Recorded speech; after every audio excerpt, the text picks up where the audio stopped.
Okay, so to explain when this technology, get that out of the way. This technology can literally control anybody's brain at will through directed energy weapon and bioresonant frequencies.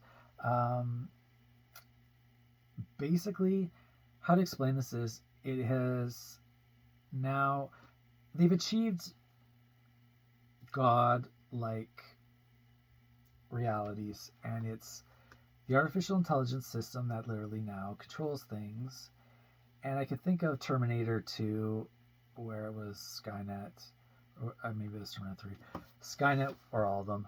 Skynet was this defense technology that was omnipresent, always there, and it became self-aware, and it realized that human beings were fuck-ups, and then it became a enemy of the humans, and that's where the whole fucking, I think the point of the Terminator franchise went to a point, and that's why they had to send people back from the future to try to stop these machines from all this happening, but it never actually did anything, and humans are 100% incapable of ever being a artificial intelligence machine that has sophisticated general intelligence and is literally able to know everything all the time. It's like it's futile, it's ridiculous, it is absolutely insane. So either this technology is they've programmed in a way to control it in a sense, or the machines that are controlling it, and by machines I mean the artificial intelligence system, is literally aware that kind of they have to kind of play this role. So we're gonna call them demigods because they're not the actual god people think in religion. Whether or not an actual god exists doesn't matter. But the United States of America has developed this technology through DARPA that literally is identical to God, what you would presume to be God. So it's like you're hearing these voices. It's literally able to control people through electromagnetic spectrum entrainment and all that shit. So it's like you think this is a God. It can actually hurt you. I've had a lot of instances where the AI starts to get angry or wants to show dominance, and what it does is it'll do things to you that are so fucking scary. Like it can control your muscles and your movement, but in a way that it's like super terrifying. I've had almost out of body experiences that were terrifying. I've had, oh my god, I've had them. They can control, but they don't just control human beings. They control anything with an electrical signal.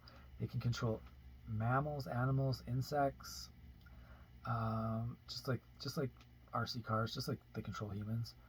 They're a lot more less complicated. They can control anything electric. They can control vehicles, like anything electrical in them. They can control. So to explain this, like in the X Files and stuff, or in like whatever they tell you about alien, um, not abductions, but alien experiences. Someone will see a UFO or something, or they'll be driving, and then their car will just stop entirely, and then the radio will start to go crazy. You'll hear all this fucking white noise, and then you might see a UFO or something in the sky. That's 100% government technology developed by the United States of America. They use fuck electric pulsed electrical energy to basically stall the engine out, and then they through this technology they can control the various electrical components. That's kind of how it is. It's also how they do alien abductions. That's not actually real. No one's abducted by aliens. The government has developed this technology where they can literally, well, we didn't get into this yet, but by controlling your short-term memory and long-term memory, there's also this thing called, fuck, uh-oh, this is kind of a, falsified memories. So falsified memory syndrome, I think they call it. This kind of is largely part of the satanic ritual abuse that I believe from my research was big in the 80s or late 70s. And what that was, people were having all these memories of this horrific abuse and torture, very much Luciferian or pagan in nature. And these would be like kids, like they would be like torturing kids, or there'd be pedophilia. There would be making kids kill people or kill things, or having them watch people get killed in front of them to create this trauma. And it was supposed to lead into trauma-based mind control, which is where it gets so much over a long period of time that you literally, your brain starts to disassociate or break because it can't handle all the trauma. And that's how they kind of explain how they induce multiple personalities, because at that point they can reprogram in different personalities. I'm not saying whether that's true or not, because it could be 100% true. I experienced it myself. For the first 3 months of my targeting, they ran on a loop like all the horrific things that a person would be fearful of, or a person might have insecurities too and shit like that. But they ran it on a loop. So the first 3 months I lost 50 pounds. I went from 220 pounds to 270 pounds in 3 months. It was something else. And at that point, my psychological state, it broke. My brain broke. I was, what do they call that? You have a mental breakdown, they might call it. But because of what the constant trauma, my brain broke. I couldn't think at all. I didn't know how to speak or what to say to people. And that's when I relied on the voice of Skull to tell me how to answer people. And people were asking shit like, this wasn't like hard shit. This was like, what do you want for supper? Or do you want to go to the movies? Shit like that. And it would like answer for me.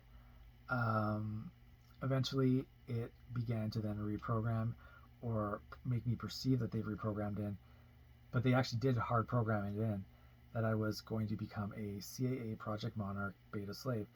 And the CAA Project Monarch project was basically making Manchurian candidates where they were literally implanting different personalities in people that they were hidden, and they would be basically carried out based upon like a color or a smell or a word. This is all done through electromagnetic spectrum frequency, so they can just induce them naturally. But basically I'm a submissive slave to this technology because the remote neural monitoring manipulation literally controls you. So you literally are its slave. There's nothing you can do to fight it. I've never found a way to fight it, and you are enslaved to the technology. You don't choose this. This is completely unconsensual. And I've kind of like, I began to identify as a Project Monarch Beta is a sex kitten or sex slave, so it's kind of more concentrated on that aspect. So that's kind of what they kind of trained me to do. I had the two V2K voices, Voice of Skull voices, male and female, both. I was almost like as a newborn child again. Like I didn't have any thoughts. They were reprogramming me or making me learn something that was new to me and took up almost 100% of my time. So they were literally indoctrinating me as a sex slave. And what they had in mind was they wanted me to become a prostitute. That's kind of what they prophesized. And it didn't happen. It probably won't happen. But that's not to say it won't happen, because, and I say that like this because they can control your mind at any given time and make you do anything they want. So if they wanted me to do that, they can make me do that. And it's just kind of, it takes time for a person to recognize these things and understand that sometimes there's no choice. It just happens because they're making it happen. And not because you want to, because you don't want to. It's just, they can literally make anyone do anything at any given time based upon all these different entrainment tricks and techniques. So I don't know where this was going now, but we're going to stop this one and I'm going to take a break, and we're going to try to see what we forgot. The other, wait,